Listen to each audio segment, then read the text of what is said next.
David is saying, make a joyful noise unto the Most High, all you lands. Now we know all you lands ain't gonna do it, but it's up to us. That's why I say I don't know what kind of spirit you have on you. You might be a little bit tired, might be a little bit not yourself, but let's give what we got to the Most High, okay? Because all you lands ain't gonna do it, but Israel got to do it. Verse 2. Serve the Most High with gladness. Serve the Most High with gladness, no matter what kind of pain you got right now, your level of strength or anxiety or whatever might be ailing you. Serve the Most High with gladness. Yes. And when you're sick and when you're down, same thing. Read. Come before his presence with singing. Right, so come before his presence with singing, which means that you have the right attitude, you have the right frame of mind. Read. Know ye that the Most High, he is power? That's why. So the reason why you want to come before him with gladness and come before his presence with singing is because he is the power. Okay? Know ye that the other one, he is power. Read on. It is he that hath made us. That's right. That's why we come before him with gladness, because we're acknowledging the power that made us. Read. And not we ourselves. We ain't do it ourselves. If it was up to us, we all be dead. Okay? But read on. We are his people. We are his people, which is an honor, which is a privilege. Not every nation is the Most High's people. Just one nation, that is the nation of Israel. So again, that's the reason why we serve the Most High with gladness, why we come before his presence with singing, because why? We are his people. Read on. And the sheep of his pasture. Meaning what? We're the only ones. Sheep have a tendency to get lost, but nonetheless, we are still the sheep of his pasture. We're known as what? The lost sheep of the house of Israel, right? We're still his people. Read on. Verse 4. Enter into his gates with thanksgiving. And that's the spirit. Enter into his gates with thanksgiving. Meaning what? You're thankful, you're appreciative, you're glad to be serving the Most High, right? We're glad to be serving the Most High. Y'all look so tired right now. I thought it was just me. I ain't even got my glasses on and y'all still look tired. I got to put my eyes on, see a bunch of tired people. All right, take my eyes off and pretend I don't see that. But read that part again, my brother. Enter into his gates with thanksgiving. Yes, indeed. Read on. And into his courts with praise. This is an honor. Read on. Be thankful unto him and bless his name. That's right. Be thankful unto him and bless his name. Read on.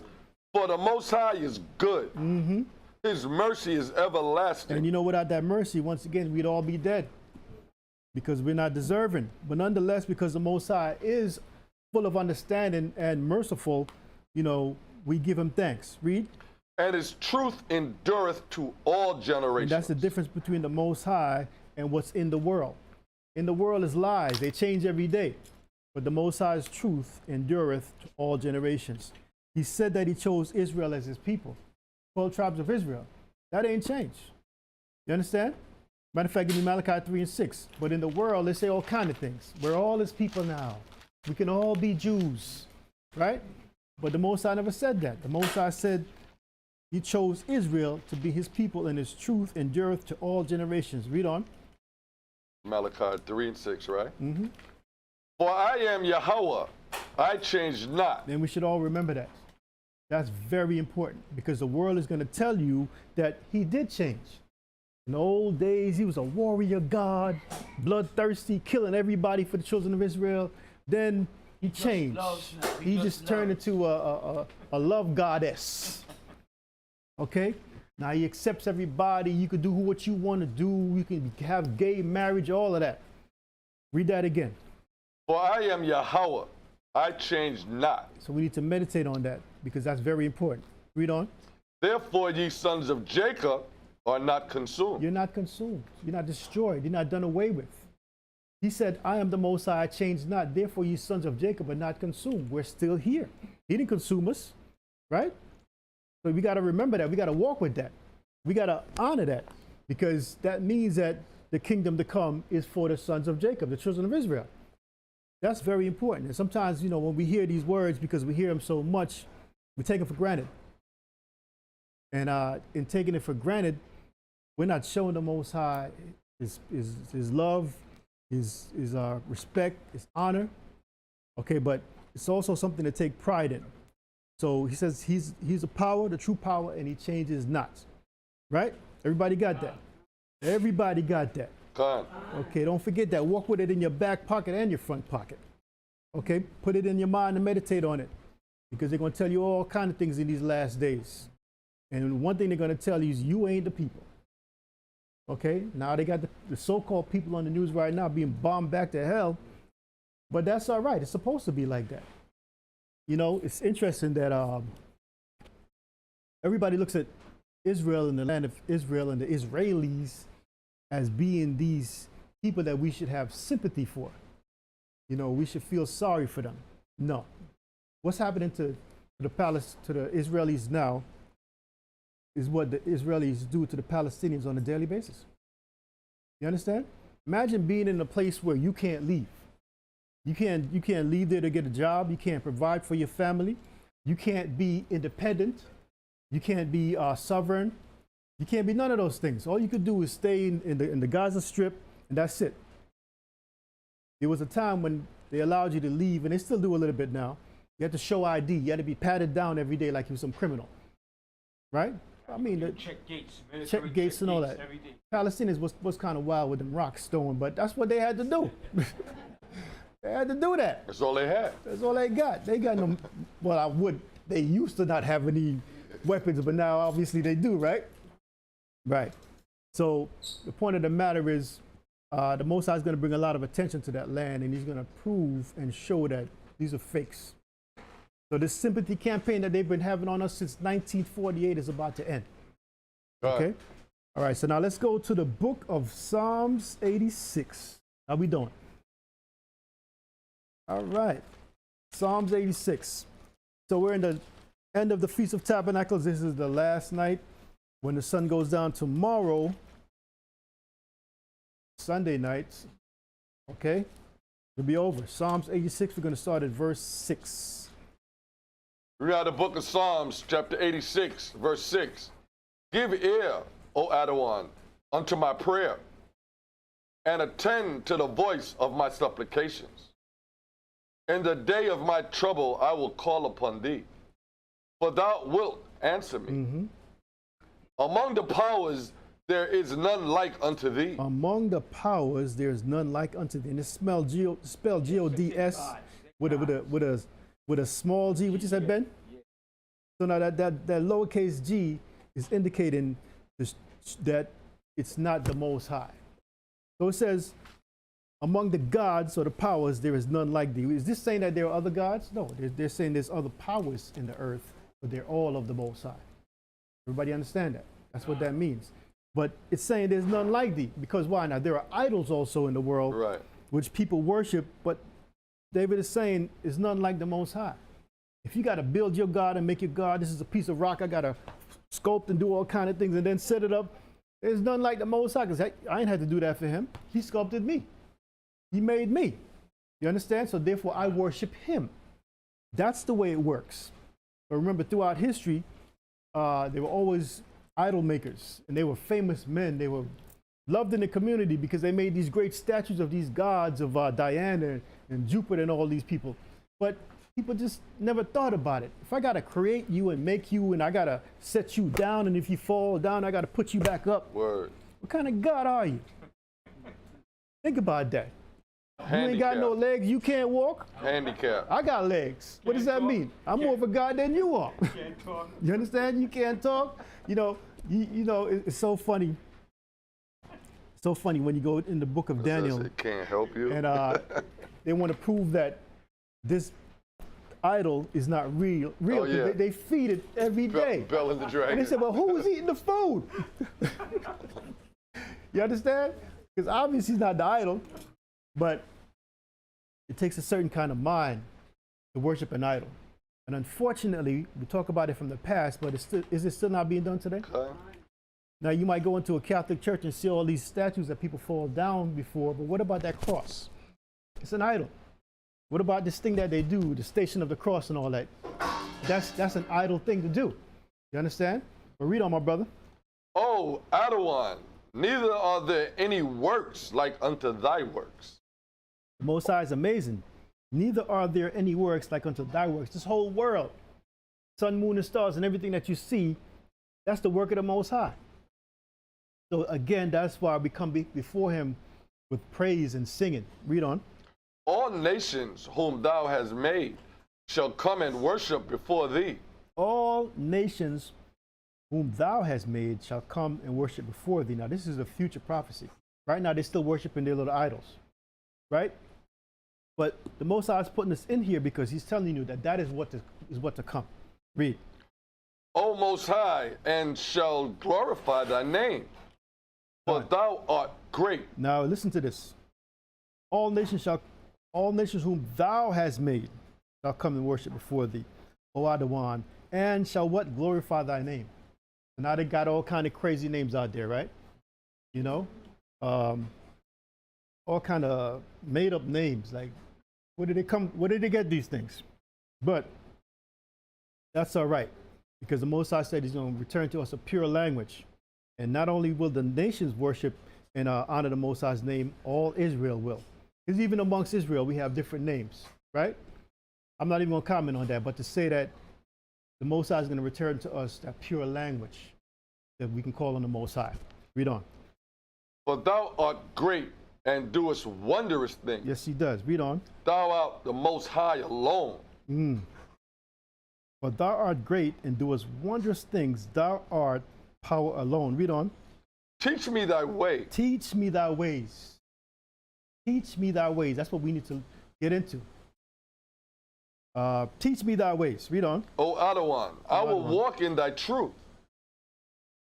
Go ahead. Unite my heart to fear thy name. Unite my heart to fear thy name. And that's what we're doing right now. We're saying to the Most High, teach me thy ways, because we don't want to learn the way of the heathen of the nations. Came up on that. They didn't get us nowhere. A lot of our people, the majority of our people, are still into the ways of the nations. Okay, so we got to make sure that we are united with the Most High. We learn his ways and we keep his ways. We don't fall for temptations, because there are certain times when they're having certain gatherings that you might get weak. You ain't seen auntie such and such and uncle such and such a long time, right? Well, let me just go over there and no, don't go over there and see nothing. Okay, because next thing you know, they got the food all laid out, right?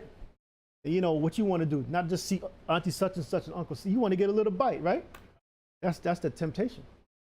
But read that last verse again. Unite my heart to fear thy name. Yes, sir. Yes, ma'am. Unite my heart to fear thy name. Fear the Most High, to know that when these things are happening, we're not supposed to take part in that. So read it from the top. Teach me thy way. Teach me thy way, O Adawan. I will walk in thy truth. Exactly. Unite my heart to fear thy name. Now from there, go to Jeremiah 10 and 1. It says what? Teach me thy way. This world doesn't know the way of the Most High. We coming back into the word, into the truth, we're learning the ways of the Most High. But we should always desire to learn more and to advance and to grow. Jeremiah 10 and 1. Read out of Jeremiah chapter 10, verse 1. Hear ye the word which the Adawan speaketh unto you, O house of Israel. So he's speaking to us, the Israelites. Read. Thus said the Adawan, learn not the way of the heathen. So he says, teach me thy way. But then he comes back and says, learn not the way of the heathen. Why?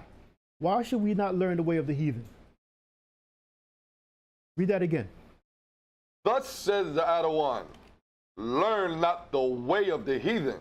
Hold that. Give me Psalms 96 and 5. Why should we not learn the way of the heathen?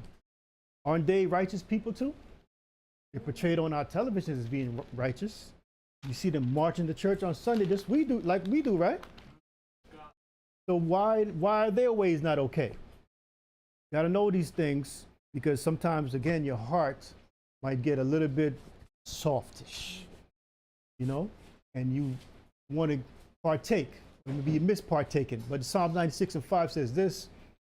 Psalms chapter 96, verse 5. For all the powers of the nations are idle. Now read what it says. For all the gods of the nations are idle. That's why we should not learn the ways of the nations, because their gods are idols. Okay, they're not into the Most High. They're not into the ways of the Most High. They're not into what David said, teach me thy way. They don't want to know that way. They want to worship Diana. They want to worship Zeus. They want to worship all these different idols. They don't want to give their strength to the Most High. They don't want to come with joy. And why? Because he's not in their minds. He's not in their heart. His ways are contrary to their ways. What they want to do, he's not into that. He's not accepting that. So you understand that today they've changed them all together. Okay? They've gotten rid of the biblical power of God, so to say, and they've erected and created a new one that accepts them. That's why now you see gay marriages going on in the churches. That's why now you see all kind of foolishness going on, even in our churches. Because even us as a people don't want to deal with the Most High. But the Most High says what? Go back to, finish that. But the other one made the heavens. There you go. Read it from the top again real quick before you go. For all the gods of the nations are idols. That's the first one. And remember that. The nations worship, they don't worship the Most High, they worship idols. Read on. But the other one made the heavens. Remember that. Remember those two statements. Remember those two statements. Now go back to Jeremiah 10. Very important that we learn these things. Because the closer we get to the end, the more they're going to try to convince you of all kind of madness. Okay? And sometimes you'll be watching programs that you think are reputable, and they'll come out with some madness. But we've discovered that, God isn't real. We've searched out all space, and we ain't seen him yet. We done traveled millions of miles looking for his face. Ain't seen him yet. And remember, when you go into the book of Revelation, it says there's a lot of things that's going to happen that, if possible, it might deceive who? The elect. Very elect. So don't sit there thinking it ain't going to happen. No, be on your guard. Jeremiah 10. Read out of Jeremiah 10, chapter 10, verse 2. Thus said the Adawan, learn not the way of the heathen. Read. And be not dismayed at the signs of heaven. Now the Most High says what? All the gods of the heathen are idols. Then he said he made the heavens. So I want you to read that again. Thus said the Adawan, learn not the way of the heathen. Because we understand that they don't worship him. They worship idols. Read on. And be not dismayed at the signs of heaven. Because he made the heavens. What do the nations do? The heathen? They worship the heavens. They base their religion, they base their lives on the heaven. The movement of the sun. Even though they're going to tell you in astrology the sun moves, but then they come back to science and say that, oh, the sun doesn't move, the earth moves. But that's nonsense, right? They'll tell you the movement of the moon and the astrological signs and all of that. All of these things, they study the heavens. And the study of the heaven has been going on since the time of Babel.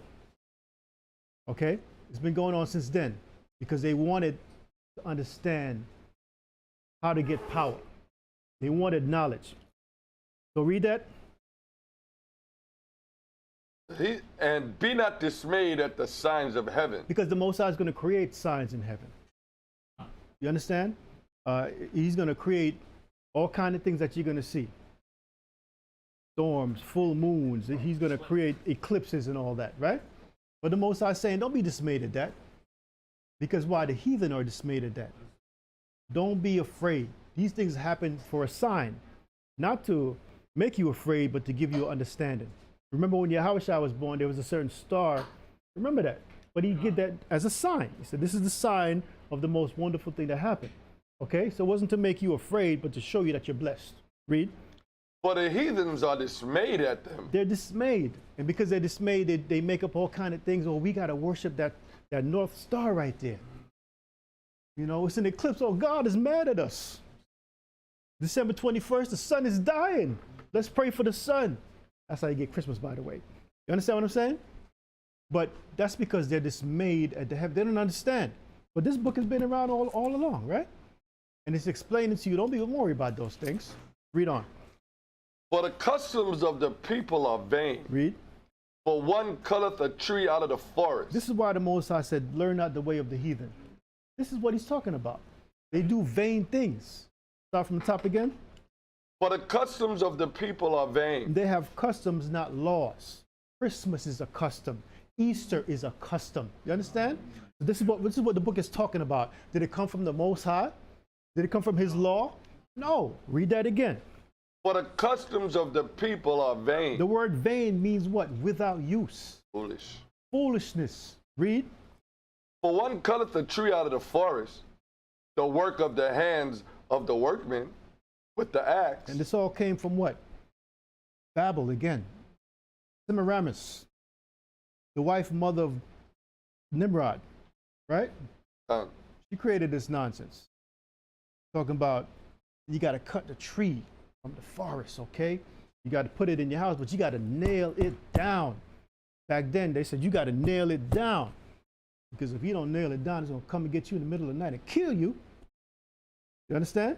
So this is how this thing they call Christmas started. But before that, they had this giant tree, and what they did was they would sacrifice children and put them on the tree. Okay, so by doing that, they put fear into the people. So now when Jeremiah is talking about it here, he's referring to what they did. Read on. They deck it with silver and with gold. To me. Sounds like a Christmas tree to me, right? Now y'all remember them old memories when you was a little itty bitty and you wanted to decorate the tree? Remember that? Yeah. This is what you was doing. Ignorantly. But now that you've learned that the ways of the heathen are wrong, you know that you shouldn't do that. That's why I said don't be tempted by going over to the family gathering, talking about you just want to see Auntie Sue, Uncle Larry, and all of them. Okay? Read. They deck it with silver and with gold. They fasten it with nails and with hammers. Yeah, back then they used real silver and real gold. That it moved not. Now you go to the dollar store and get your, you know. Right? But it said what? Read that last precept again. They fasten it with nails and with hammers, that it moved not. Because they didn't want a tree to come kill them in the middle of the night, like Semiramis said it would. Okay? But this is how this tradition started. But the Most High is speaking against it, and the description here is very descriptive. It's very on point to me, I should say. Right? You can't read this and not get a Christmas tree. And if you do, something wrong with you. Go ahead. Another thing is the Babylonian word for children or child is Yule. So when you see the fire burning, the log is a Yule log, right. But it's actually a child being burned. Right, exactly. Right, so read on. Verse 5, they are upright as the palm tree, but speak not. They must needs to be born. Meaning what? They need to be moved. You have to move them. So when we're talking about the idols that people make and people create, if you have to born it or move it, what does that mean? It ain't nothing. It ain't no God. It ain't nothing. Read. Because they cannot go. They can't go on their own. But they told a lie. Yes, it can. If you don't nail that tree down, it's going to come and kill you in the middle of the night. Okay, but you make sure you cut it down and bring it to your house and nail it down. Okay, read on. Be not afraid of them. Don't be afraid. Don't be afraid of that lie that they told you that it's going to come and kill you. Read. For they cannot do evil, neither also is it in them to do good. Exactly. So they can't come and kill you, but they can't bless you either. Plain and simple. They can't kill you. They can't bless you. It's just a tree, a dead tree at this point. You're right. Go ahead. For as much as there is none like unto thee, O Adawan, thou art great. Thou art great. And thy name is great in might. We don't have to move the Most High. We don't have to decorate the Most High. We didn't create the Most High. He created us. So that's why we say he is great. This is why we honor him and worship him. Plain and simple. Okay? Read verse 7. Who would not fear thee, O King of nations? For to thee doeth it appertain. For as much as among all the wise men of the nations and in all their kingdoms, there is none like unto thee. There is none like unto thee. Okay? So, you know, you had so many different nations with so many different idols and so many so-called gods. And, you know, Israel being the curious creature that it is, when we would defeat these nations, we would take their idols, which is dumb. Just took you down, but I'm taking your God. Your God couldn't protect you, but I'm going to take you. What am I going to do with him? Bathe him and put him in the bed? Because he can't do nothing for me. You understand what I'm saying? But that's what we did back then. Now we do it on a level of what we see with our eyes. People go church hopping. Let me go over to this door. They got the Baptists over here. Well, let me go over. They got the Pentecostal over there. Let me just try something. And it's so convenient now in our neighborhoods. They got all these churches on the same block. Yeah. It's the same thing we're doing. Okay? Same nonsense. But we feel that we're not getting what we want. There's something missing. So let me try this other door and that other door, and you never get it. You never get it. But it says what in verse 6? For as much as there is none like unto thee, O Adawan, thou art great, and thy name is great in might. Mm-hmm. Now read verse 8. Verse 8, but they are altogether brutish and foolish. The stock is a doctrine of vanity. A doctrine of vanity, foolishness. Now go to Mark 7 and 5. So I'm proud to call myself an Israelite. I'm proud to have the Most High's knowledge that he's given me. I am proud to know his ways. I'm proud to have studied and learned his ways, and we should all be. Okay? So instead of me being excited about some Christmas or Easter, I'm excited about the Feast of Tabernacles, man. I'm excited about Passover, the Feast of Unleavened Bread. That's what I'm excited about. You understand that that's where we have to be spiritually now, which means that we've grown. Mark chapter 7, verse 5. Read out of Mark chapter 7, verse 5. Then the Pharisees and scribes asked him, why walk not thy disciples according to the tradition of the elders? Now, this is from the past when Yahushua was on the earth. And he asked the Pharisees, who were Israelites, but were pretenders. How come your disciples don't walk according to the tradition of the elders? This is what we're talking about. Yahushua is showing you, it's going to show you that we had this problem from way back. Way back, some of our forefathers, not all of them, walked according to the tradition. It didn't say law. In the book of Jeremiah, we read a word called custom. So custom now and tradition is very similar. Okay? It's not the law of the Most High, it's tradition of men. Read it from the top. Then the Pharisees and scribes asked him, why walk not thy disciples according to the tradition of the elders, but eat bread with unwashed hands? Now, when I read that, it sounds so simple to me. Like, how could you be so simple? Why are you talking about washing hands to me instead of talking about something more important like the Most High's law? Why are you not telling me about the Feast of Tabernacles? Why are you not teaching me about something that's significant and relevant to the Most High and me, its spiritual growth? You're talking to me about washing my hands. What that got to do with anything? Well, let's read on. Verse 6, he answered and said unto them. Yahushua was smart, man. Beautiful. He knew how to speak to them and how to shut them down. This is what we're trying to learn, to shut the family members, not to disrespect them, but show them that I'm not going to your Christmas party, man. I don't need to be there. Read on. Well has Isaiah prophesied of you hypocrites. Don't want to be a hypocrite. You don't want to be a hypocrite. But read on. He's saying the Pharisees were hypocrites. We don't want to be Pharisees. We don't want to be pharisaical. We don't want to be hypocrites. We want to be true to the Most High. Read. As it is written, this people honoreth me with their lips, but their hearts is far from me. And that describes a Pharisee. Okay, with their lips, they pretend to be so wise in the marketplace, in the open. Look at me, I got on all white. Check me out. Yeah. I've been fasting. I'm a Pharisee, but you're a fake. None of us want to be fakes. Read. Howbeit in vain do they worship me. Because you're not getting nowhere. There's that word vain again, right? In vain. We don't want to do things in vain. We don't want to do things where there's no profit to it. We're not getting anywhere. We don't want to come here every Shabbat and high holy days and it's not profiting us. Okay? Read. Teaching for doctrines the commandments of men. And that is the downfall of man. That is the downfall of Israel. Read that last precept again. Teaching for doctrines and the commandments of men. When did man make a commandment? When did man make a commandment that can give you life? He said, honor your mother and your father for what? Longevity, life. He's saying, teaching for doctrines of what? The commandments of men. Instead of teaching the commandments of the Most High, they teach the commandments of men. You understand? This is what the Pharisees did. We know people like this. Okay? We choose to stay away from people like this, but even more important, we choose not to be like that. Read. For laying aside the commandments of Yahweh. They put it aside. Said, have no other gods before me. Don't make any idols. They put all that aside. Read on. ye hold the tradition of men. And put the, in other words, they put the commandment of men above the commandment of the Most High. Read.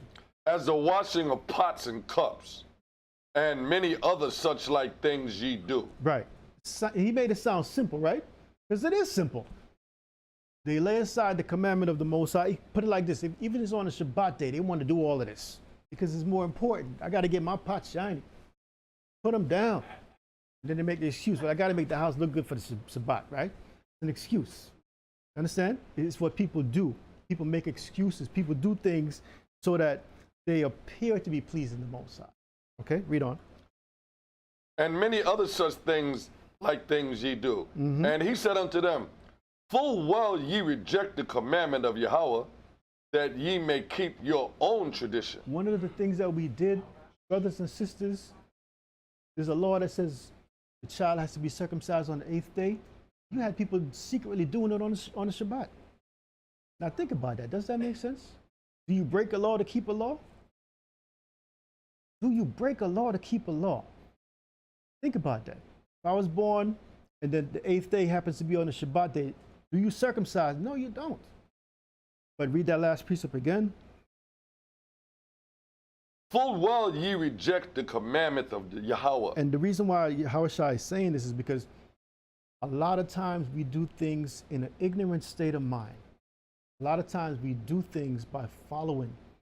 In other words, not thinking about something as simple as what I said. Do you circumcise me on the 8th day if it's on the Shabbat day? What is more important, keep the Shabbat day or circumcising me on the 8th day? Keeping the Shabbat. Then people say, I don't know. I don't know. The law says circumcise you on the 8th day, but then it says no work on the Shabbat. What should I do?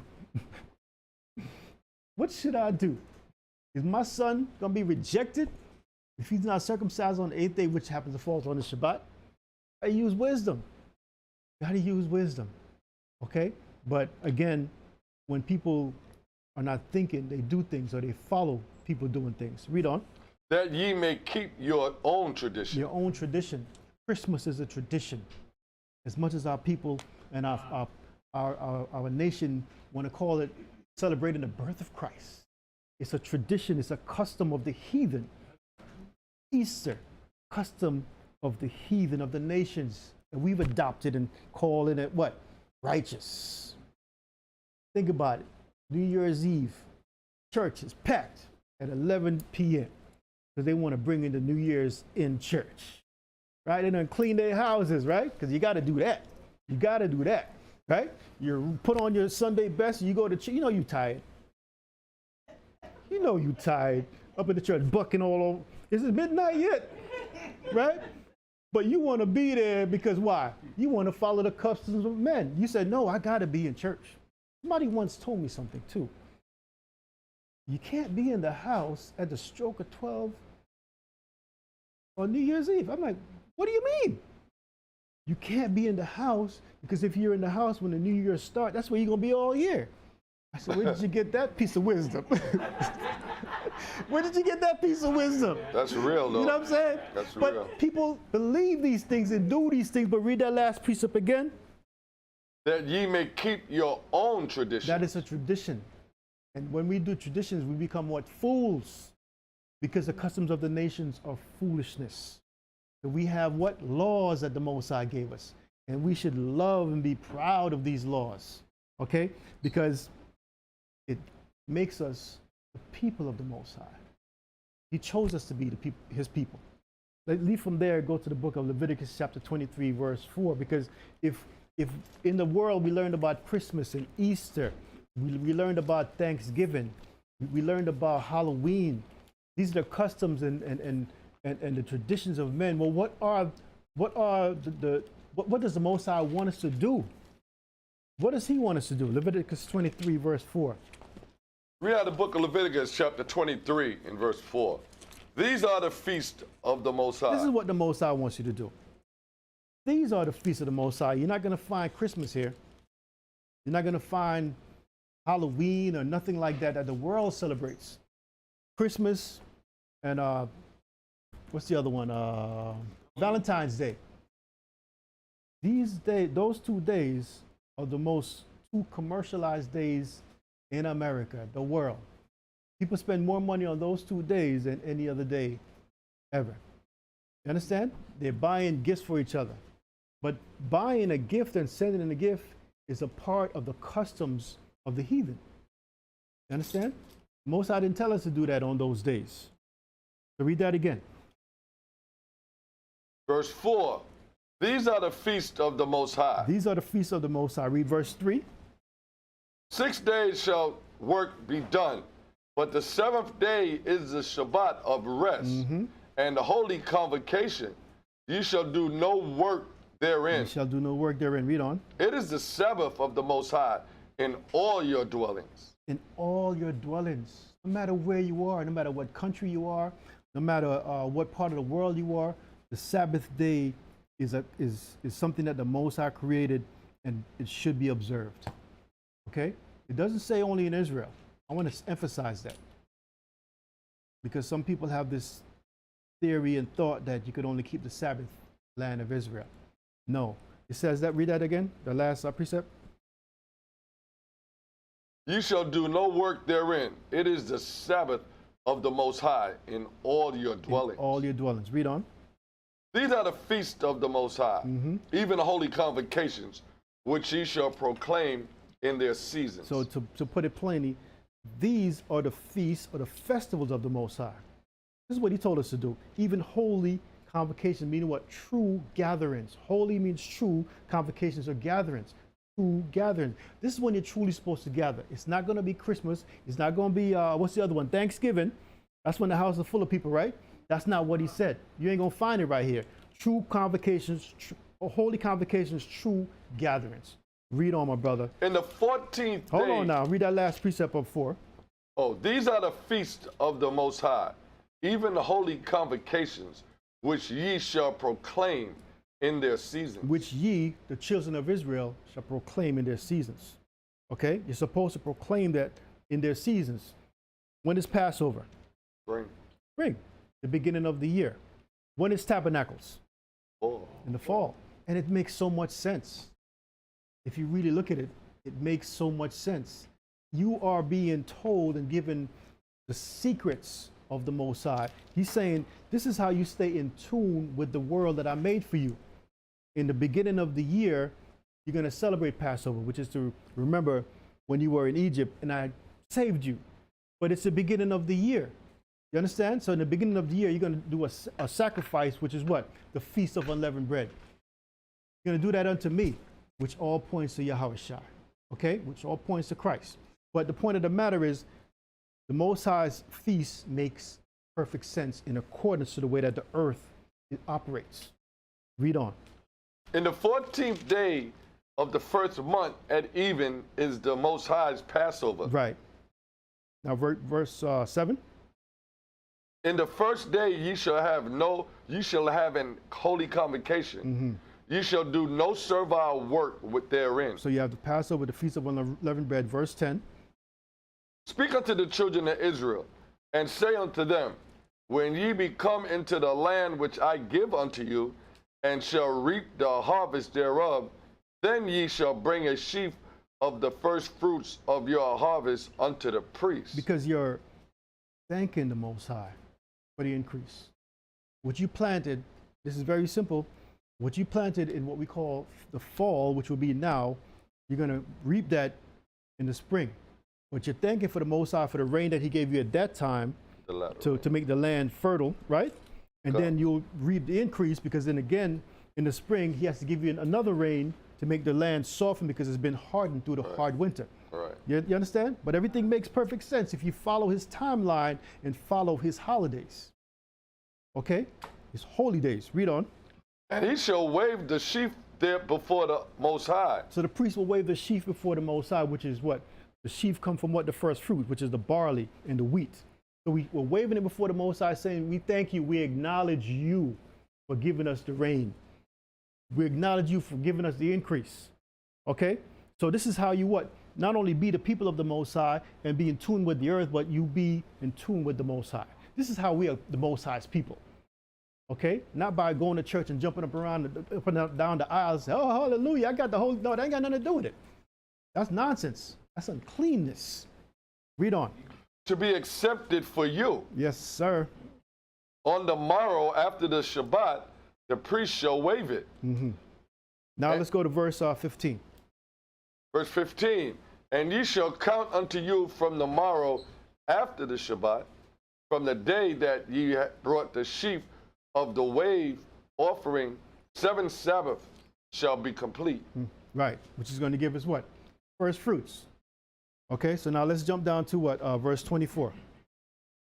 Verse 24, speak unto the children of Israel, saying, in the 7th month, in the first day of the month, shall ye have a Sabbath, a memorial blowing of trumpets, and holy convocation. So during Passover, Feast of Unleavened Bread, we will wave the sheaf before the Most High, acknowledge him, thank you for giving us the increase. Okay, then in the 7th month, we're going to do what? We're going to blow the horns and thank the Most High. Why? Because now we're going to start off with the Feast of blowing of the trumpets, but we're going into what? The beginning of the end of the agricultural season. Okay, this is a time now when we're in today. Today we would have done, before today we would have done what? Gathered all our fruits. Gathered all the fruits. But see, we're thanking the Most High for giving us that increase. So like I said, if you really think about the high holy days of the Most High, they're in tune with the way that the earth operates. If you now keep this law, you're in tune with the earth, you're in tune with the Most High, you're in tune with nature, everything. Right? People say, oh, people always say, I want to be more spiritual. I want to be close to nature. This is what you're reading right here. This is how you do it. But they try to give you all kind of crazy ways. You got to do this and you got to do that.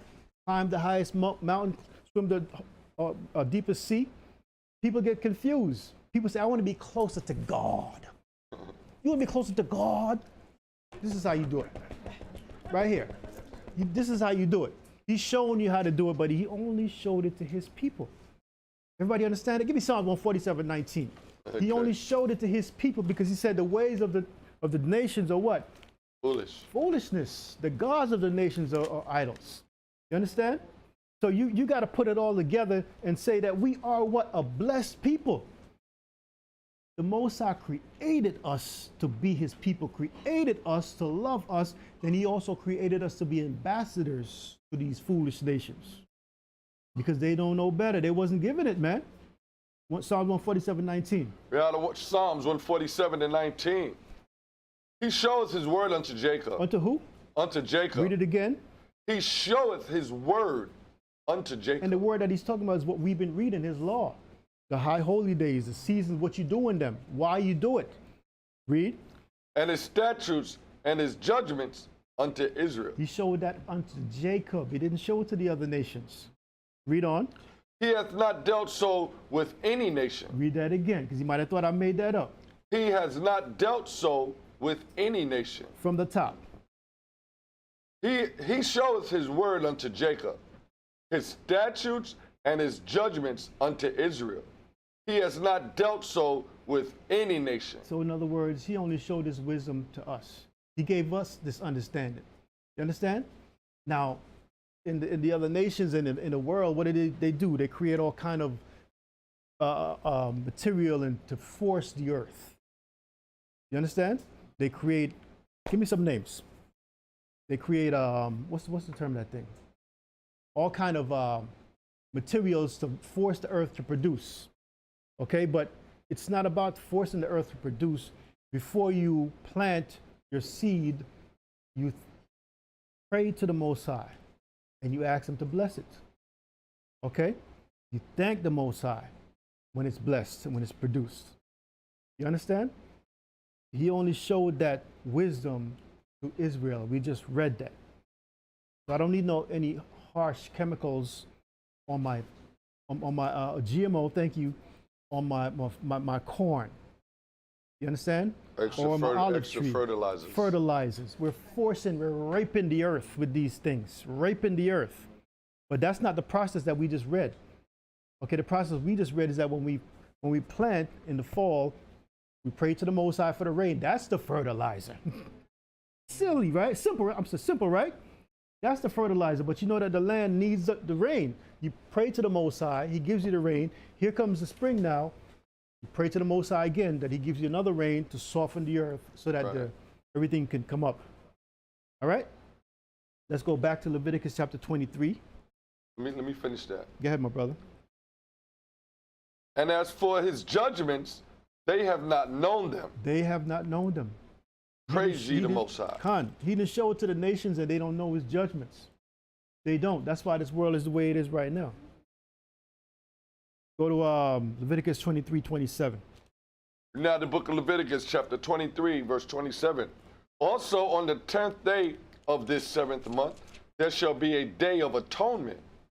It shall be an holy convocation unto you, and ye shall afflict your souls, and offer an offering made by fire unto the Most High. Because the Most High gave that day, that precious day, to us.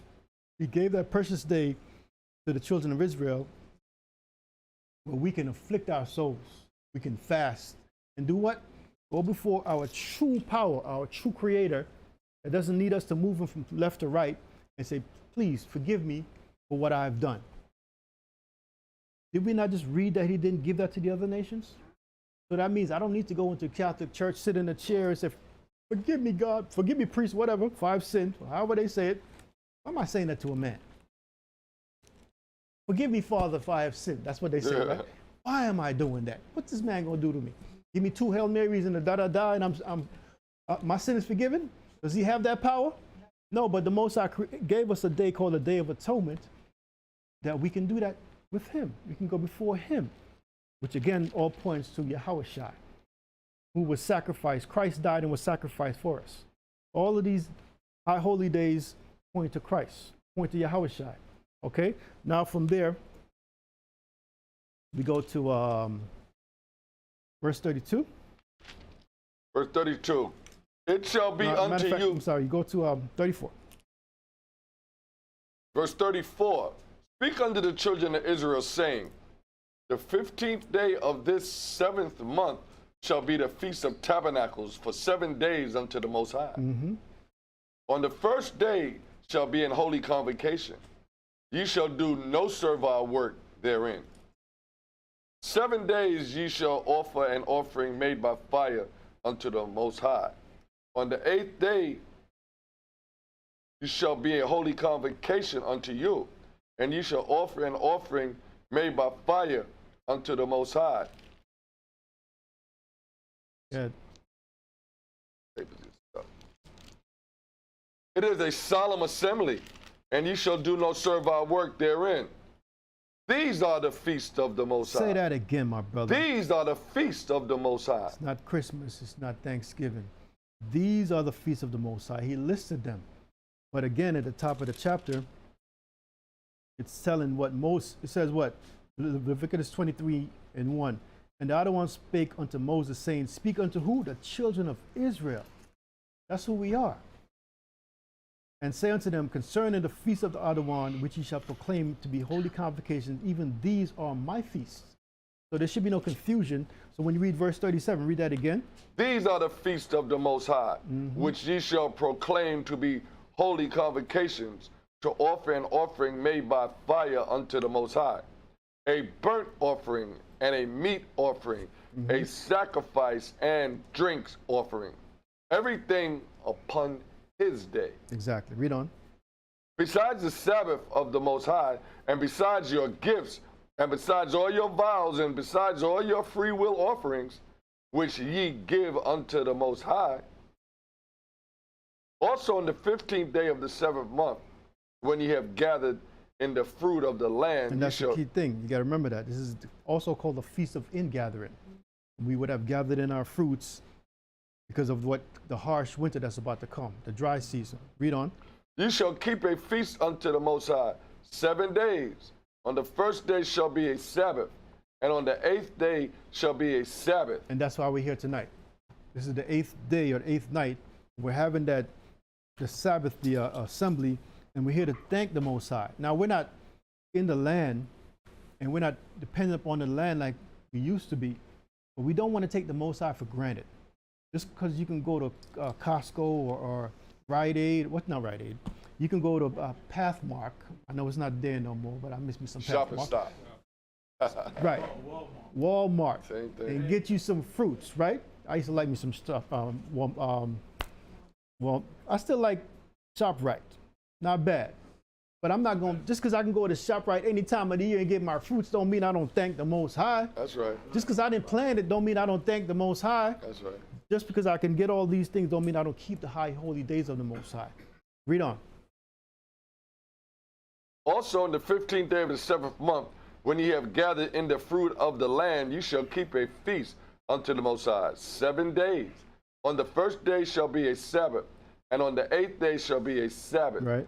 And you shall take you on the first day the boughs of goodly trees, branches of palm trees, and the boughs of thick trees, and willows of the brook, and ye shall rejoice before the Most High your power. So this is how 7 days. This is how we made our original tents, right? We would gather the boughs of the trees and the thick trees and the willows and so forth, and it's a representation of the time when we were in the wilderness.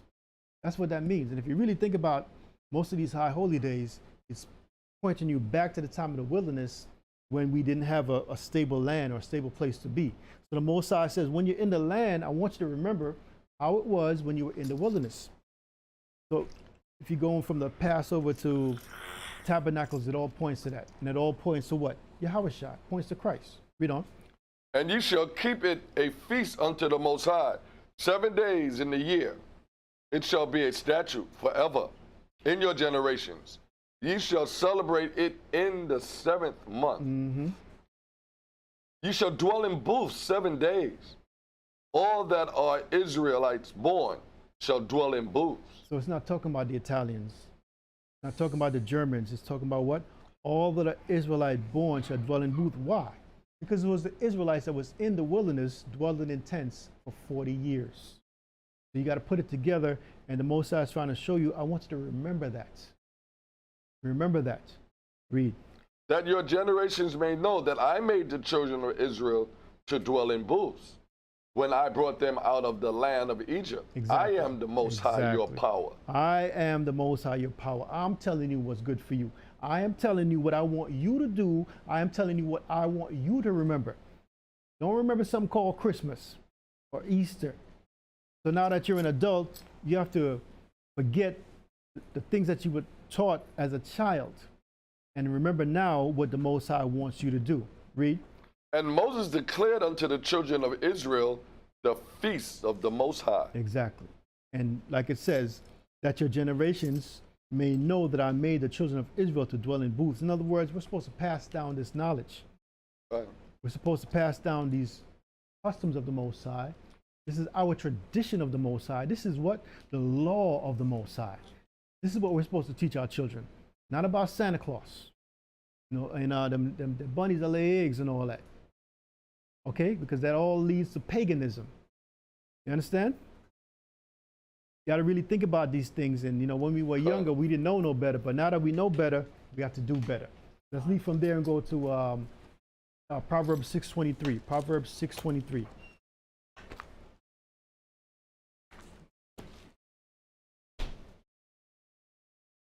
Now, you always gonna get that family member. What's wrong with Easter? Ain't never hurt nobody. Only a bunny. Ain't never heard nobody Easter. Some Easter eggs. What's wrong with some Easter eggs? We go Easter egg hunting and all of that. They ain't never heard nobody. It's for the children. It's for the children, right? Yeah. Christmas. What's wrong with some gifts under the tree? They ain't heard nobody. Them little babies need that. They need that. No, they don't need that. Okay? They don't need you telling them lies about Santa Claus brought them gifts and all that foolishness. They need the truth. Proverbs 6:23. Read out of Proverbs chapter 6, verse 23. For the commandments is a lamp, and the law is light, and reproof of instructions are the way of life. For the commandment is a lamp. It shows you the right way. Okay, you need a lamp when you're in the dark.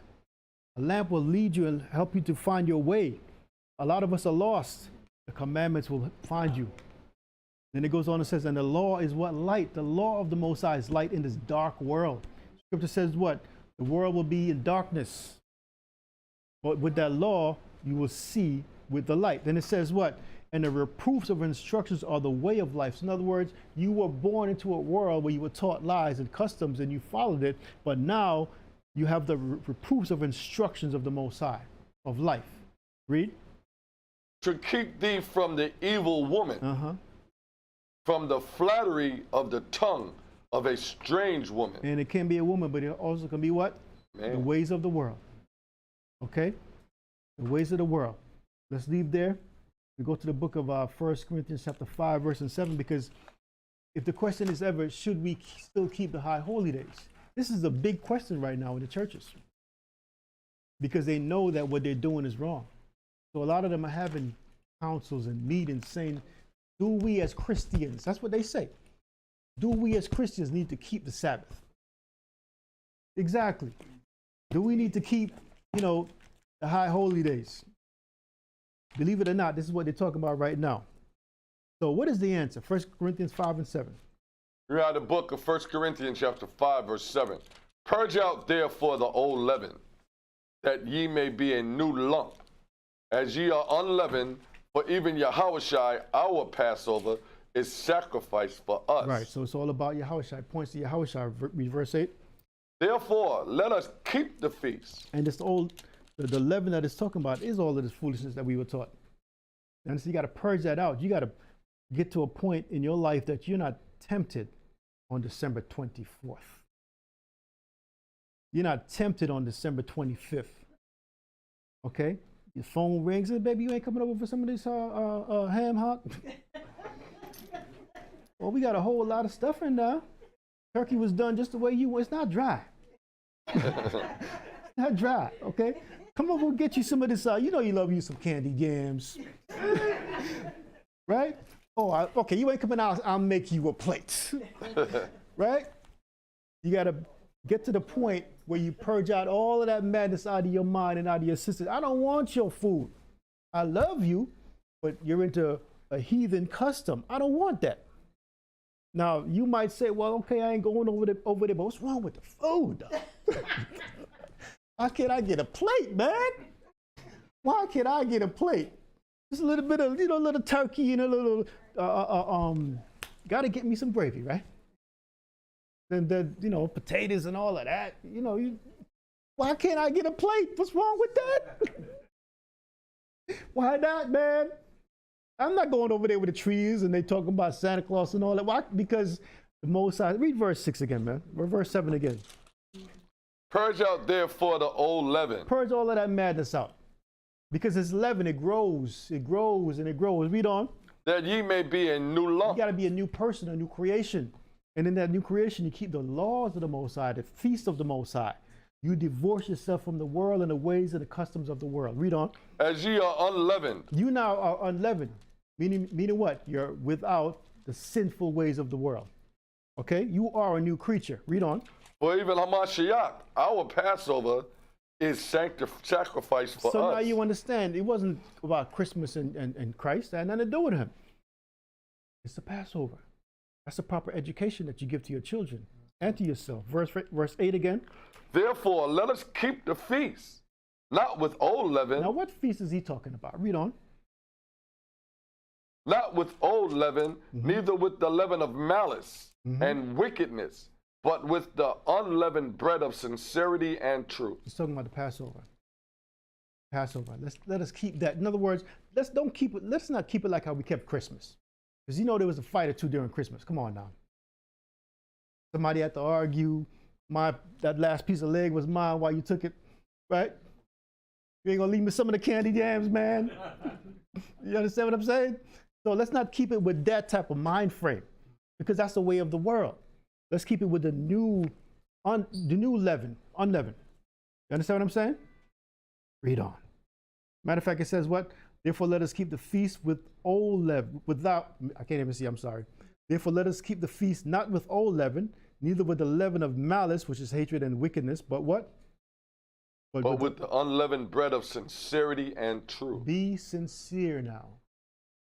Be sincere with the new knowledge that you got, new wisdom that you got. Be sincere with the feast of the Most High. Okay? And from there, we go to the book of, almost done. What do you know? John chapter 7. We keep the feast with sincerity.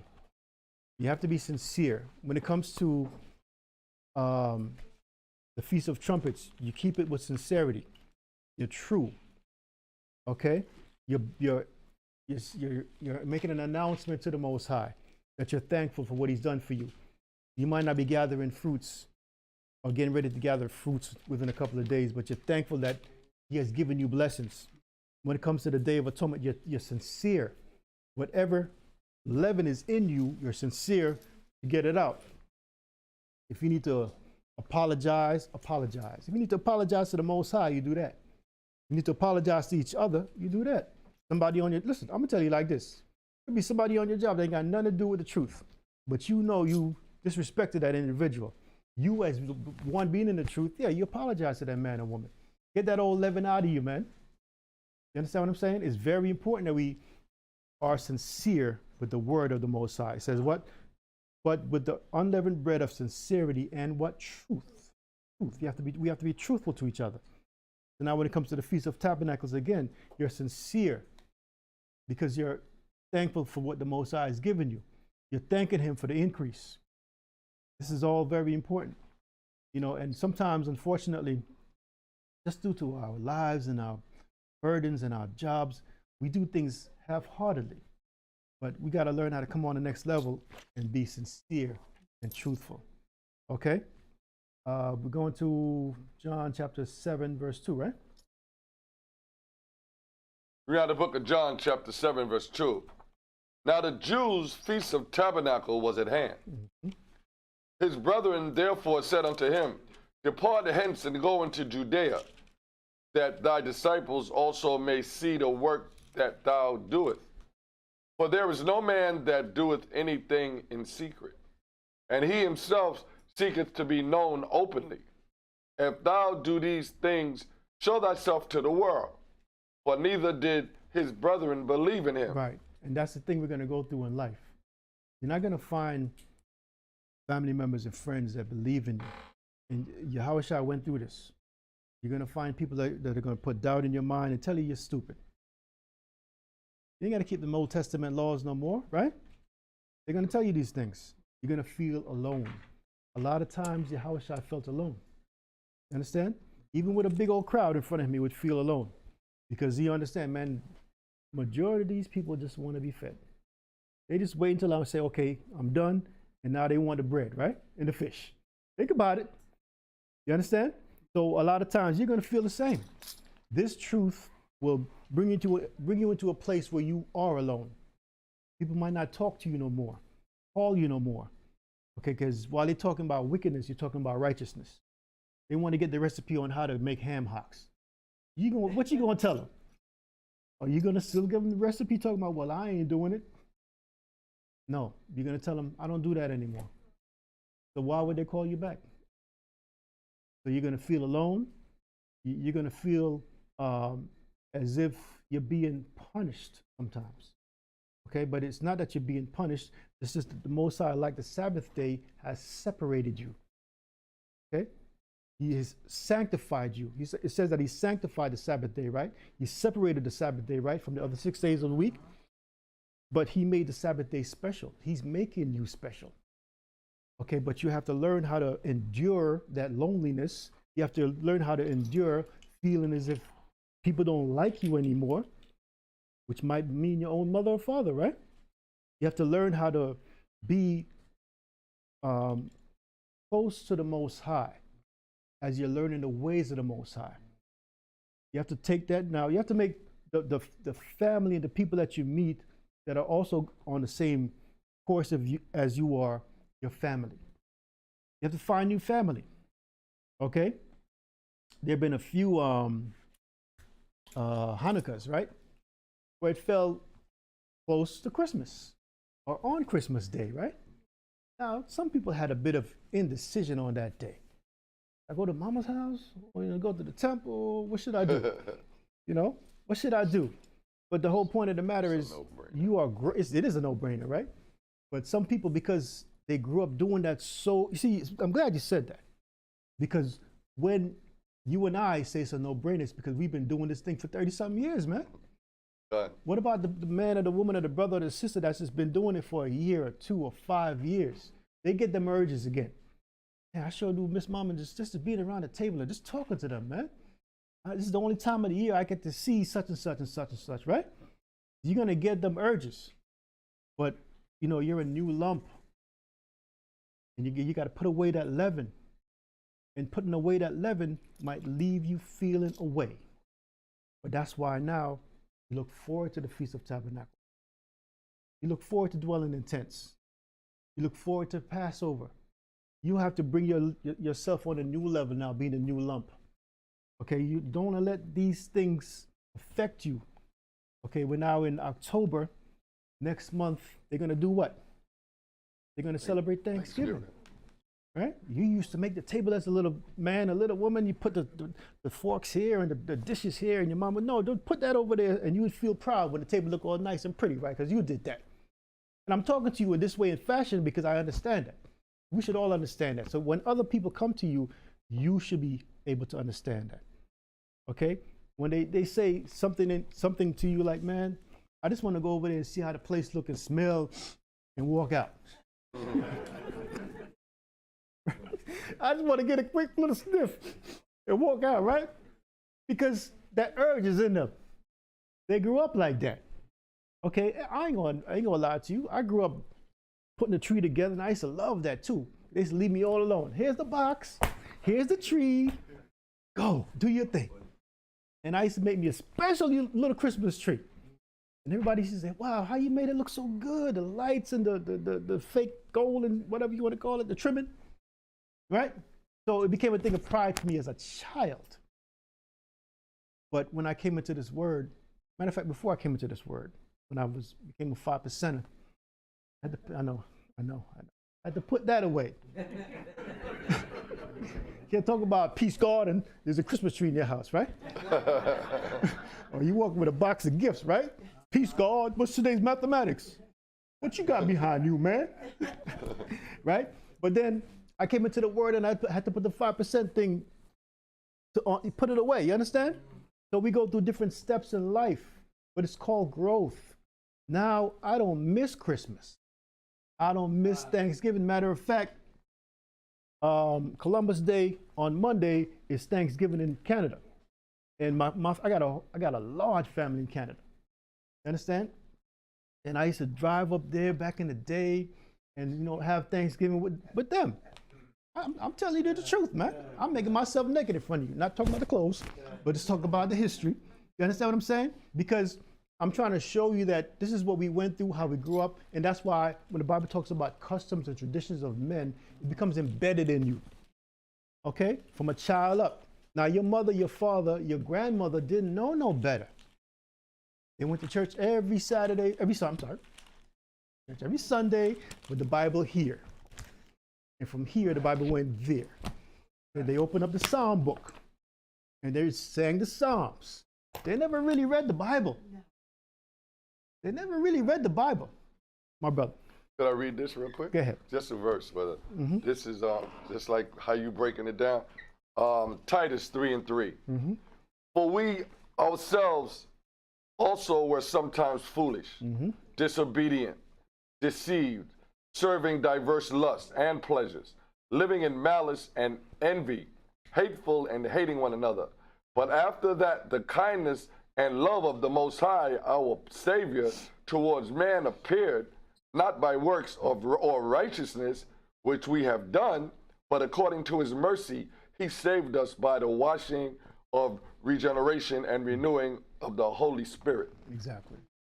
So we are washed. We are saved. Okay, the spilling of the blood of Yahushua brought us back to the Most High, readopted us back to the Most High. Okay, so now that we come into the Word, we have to go hard for the Most High.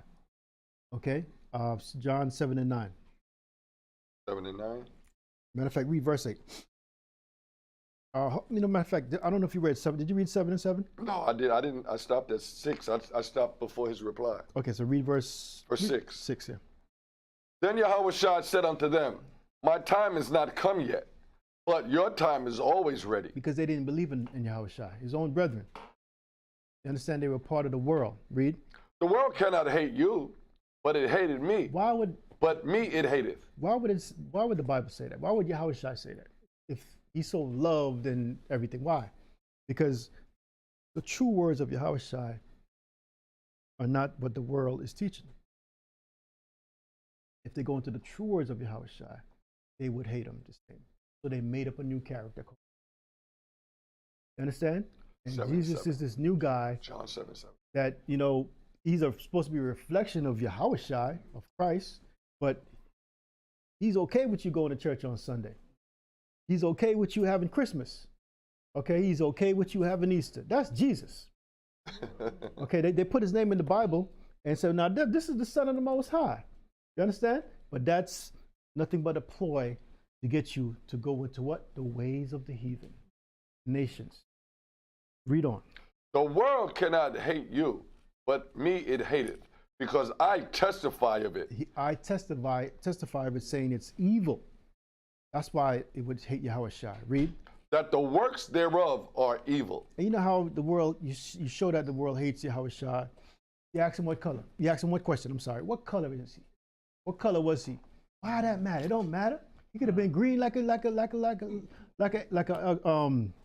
alien. Why does that matter? God, he's all colors. He's all colors. He's the rainbow child. Yeah. Right? You ever seen a rainbow man? Rainbow Hebrew man? Nah. I ain't never seen one of those, and if I do, I'm gone. I'm gone. My brother. I just want to Right. when I be saying things, job description, that don't matter neither. Mhm. Let's fax whoever you want to fax. Right. It don't matter. It don't matter. It don't matter. Right. So now when I put up this description, this drawing of what Christ would have looked like, when I put that up and it's black, they're offended at that. But it didn't matter a minute ago, right? All of a sudden now it matters. Right. Because they like the white one with the long hair, Yeah. the rock star look. They like that, right? But this guy now with the white hair, black dark skin, they don't like that. You understand? So we have to use wisdom. We have to use wisdom. Read on. Go ye up unto this feast. I go not up yet unto this feast, for my time is not yet full come. When he had said these words unto them, he abode still in Galilee. Mm-hmm. But when his brethren were gone up, then went he also up unto the feast, not openly, but as it were in secret. And I came here to show you that Yahushua Christ kept the feast. He kept the feast. Then went he also unto the feast. Now it says not openly because why? They were trying to kill him. But nonetheless, he made the sacrifice and went up into the feast. Okay? But as it were in secret. As it were in secret. Now he did that because he had wisdom. He knew that he could not allow them to take him before his time. So he made the sacrifice. We have to make the sacrifice. Okay? And right now, you and I and everybody in this room, we're pretty much into the word, and we've been into the word for years, but I'm trying to show you, have a little bit of understanding when it comes to others that are new, of others that might fall weak. Don't just go jump down their throat. What the hell do you mean you're going to that house for some Christmas? Talking about you want some bean stew or you want some candied yams. No, candied lambs. I don't know Candy about lamb might be that. I good don't know too, about though. all that, right? You got to be a bit more sensitive and explain it to them. This is why you can't do that. But nonetheless, it says what? He went up into the feast. So the feasts weren't done away with during the time of Yahushua. It was still there. And even to this day, the feasts are here. The Sabbath is here. Okay? It's important for us to remember that. Go to Deuteronomy chapter 16, verse 13. What are we supposed to do during the time of the feast? What are you supposed to do during the Day of Atonement when you're not necessarily eating or feasting? What are you supposed to do during the time of Tabernacles? Now, we live in homes. We're not living in the land of Israel like we used to, where we had our own home, our own land, and we could build our booth right there in the backyard, right? We're not living in those times anymore. What's supposed to be our attitude when it comes to the Feast of the Most High? Because it's important that we remember how the Most High wants us to greet him. Deuteronomy 16:13. Read now to Deuteronomy chapter 16, verse 13. Thou shalt observe the Feast of Tabernacles 7 days. After that thou hast gathered in thy corn and thy wine. And thou shalt rejoice in thy feast. Thou shalt rejoice in thy feast. Very important. Supposed to be full of gladness that the Most High has blessed us with all the increase. Okay, now don't confuse it with the fact that you're not, like I said, living on the land or needing the land the way we used to. He's still giving you increase, my brothers and sisters. Every time you get that check, every time you eat, okay, he's giving you increase. In other words, he's still blessing us. So we still have to show the Most High appreciation. We still have to what? Read verse 14 again. And thou shalt rejoice in thy feast. We still have to rejoice. I'm happy to be here tonight. And like a lot of you, I might not be feeling 100%. Like a lot of you, the body might not be fully up to it. Pains and pangs. Men don't have pangs, do they? Yes, they do. The Bible said that. Pains and pangs all over the place, right? Might have a little backache. I don't know why my back is hurting right now, but it is. I'll share that with you. Okay? But I'm happy to be here. I feel good. I feel elated because not only do I know the feast of the Most High, now my mindset and my thinking is, I'm so happy that he has taught me this.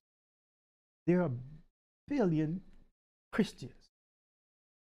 Yes, there are even more than a billion, because a couple years ago it was a billion Catholics or Christians. They said now there's more, right? They all have this book. They don't all have that feeling where it says rejoice in the Most High's feast. Because when you talk about the Sabbath, now we ain't got to keep that Sabbath. Make all kind of excuses and get mad and get angry, right? They don't have the feeling of rejoicing. You and I, my brothers and sisters, we have to have that. And we should naturally have that. Read on. Thou and thy son and thy daughter and thy manservant and thy maidservant. I want you to stop right there. It says thou and thy son and thy daughter, and it goes on to say maidservant and so forth, but it might just be you. Okay? It might just be you and your whole house, just you. It might be your son and your daughter. They might take joy in it, but it might just be you. It might just be you, and you still have to rejoice. Read on. And the Levite, the stranger, and the fatherless, and the widow that are within thy gates. Go ahead. 7 days shalt thou keep a solemn feast unto the Most High thy power, in the place which the Most High shall choose, because the Most High thy power shall bless thee in all thine increase. In all thine increase. He shall bless thee in all thine increase. Health, of course, what you eat, sanity, clothes on your back, shoes on your feet, okay? Just your whole overall attitude. Most High is going to bless you in all that you do, but you have to show him that you appreciate these blessings. Read. And in all the works of thine hands, therefore thou shalt surely rejoice. Thou shalt surely rejoice. Shalom. That's it. Shalom. Shalom. So let's continue.